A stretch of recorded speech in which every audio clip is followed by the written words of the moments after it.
A group of Special Marine Raiders went on a mission in Afghanistan's dangerous terrain that would change their lives forever.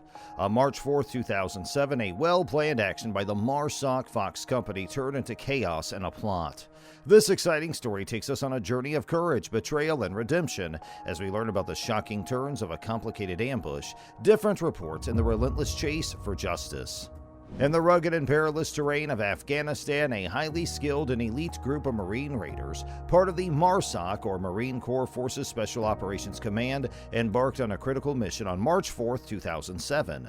The destination, the Nangarhar Province, a region notorious for its danger and volatility. Armed with approval for their carefully planned operation consisting of 3 phases, MARSOC Fox Company set out on a daunting journey.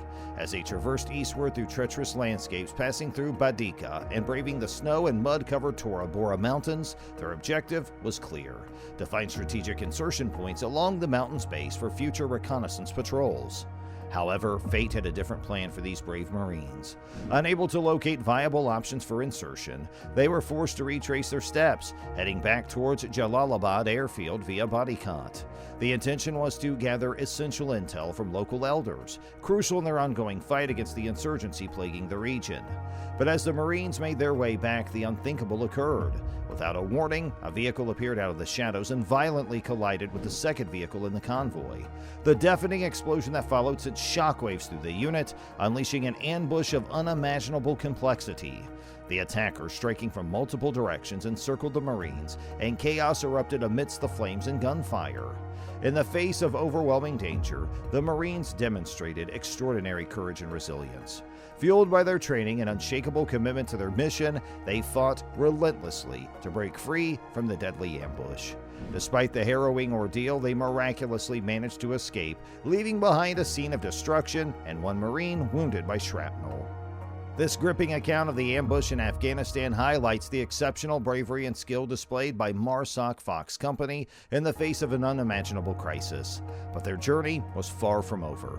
What followed were days of uncertainty as conflicting reports from locals accused the Marines of unspeakable acts, tainting their reputation and casting a shadow of doubt over their actions.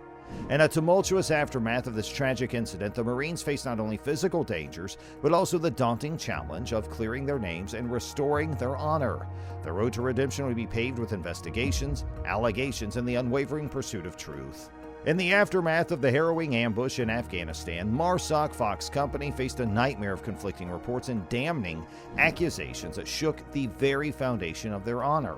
Before the platoon even returned to base, whispers of misinformation began to spread like wildfire through the local villages.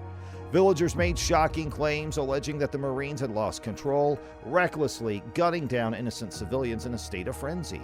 Some pointed fingers at the Marines, accusing them of being intoxicated during the mission and engaging in a ruthless door-to-door rampage, causing devastation to unsuspecting civilians.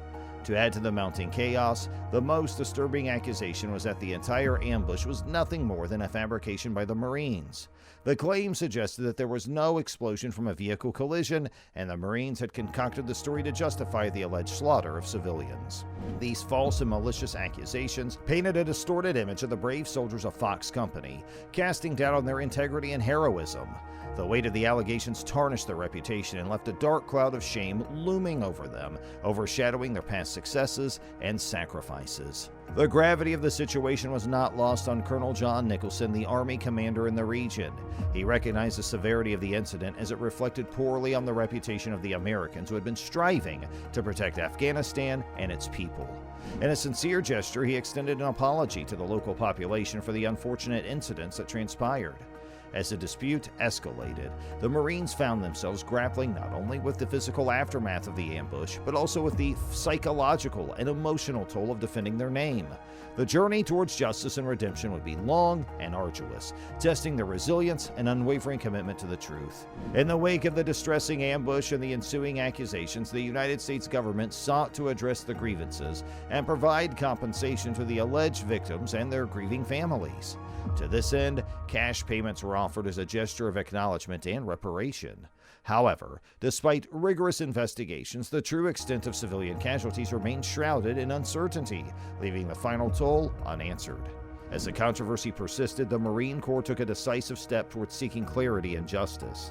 In January 2008, 10 months after the harrowing incident, a court of inquiry was convened to meticulously investigate the events that transpired during their fateful mission. The objective was to determine whether there was credible evidence to warrant pressing criminal charges against the Marines involved.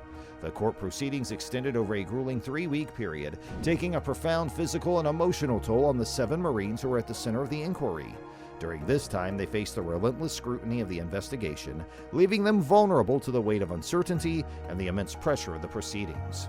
Amidst the solemn pursuit of truth, the Court of Inquiry attempted to ascertain the facts with utmost diligence, navigating through conflicting accounts and witness testimonies. However, the complexities of war and the ambiguity surrounding the events made the task at hand exceedingly challenging. In the end, the Court of Inquiry would reach a decision, but the journey towards resolution would only be the beginning. The implications of the court's findings would echo through the years, impacting the lives of the Marines involved and their families. The scars left behind by the incident, both physical and emotional, would continue to be felt long after the court's gavel had fallen. As the Court of Inquiry delved into the incident, the process was hindered by the military's restrictions on media coverage, safeguarding classified information from public dissemination. Moreover, some Marines implicated in the case revealed facing harrowing tactics of deception, coercion, and even threats of deportation, originating from within their own ranks. These obstacles severely impeded the Marines' ability to present their side of the story coherently and effectively, leaving them grappling with the daunting task of countering a prevailing narrative that cast doubt on their actions and integrity. Eventually, the Court of Inquiry exonerated the Marines, declaring that their use of force during the ambush was justified and that they were aware of their targets. However, the damage was already done and the negative perceptions persisted. Major General Frank Kearney, the head of the U.S. Special Operations Command Central, confirmed that the Marines killed at least 15 individuals and wounded 50 during the incident. Nevertheless, he asserted that there was no indication of the platoon being fired upon after the initial explosion. Despite the exoneration, the members of Fox Company continued to be haunted by the belief that they were perceived as guilty of committing war crimes. Major news outlets continued to report on the incident, leaving the Marines feeling stigmatized. This perception impacted their careers, as some of them were passed over for promotions and faced significant professional difficulties. For Commander Fred Galvin, who was also stripped of his command, the battle was far from over. He spent over a decade fighting to clear the Marines' names and sought complete transparency about the events in body count. Galvin wanted the world to know that his Marines didn't abandon their vehicles and that they maintained control during the ambush. The ongoing legal battle took a toll on the Marines, resulting in lingering health challenges attributed to severe stress. Although no members of Fox Company were discharged due to the incident, they faced ongoing concerns regarding potential violent retaliation from adversaries linked to the events in body count. The tragic ambush of MARSOC Fox Company in Afghanistan on March 4, 2007 brought to light the complexities and challenges faced by elite military units operating in dangerous territories. Despite being exonerated in the Court of Inquiry, the Marines continue to face negative perceptions and professional difficulties, impacting their careers and lives for years to come.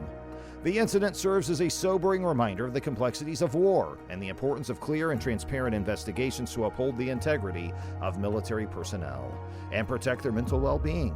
As we remember the sacrifices of our servicemen and women, it is essential to acknowledge the challenges they endure and the efforts needed to support them beyond the battlefield. And that's all for the video, but we'll be right back with more soon. Don't forget to hit the like button and subscribe to our channel, and thanks for watching.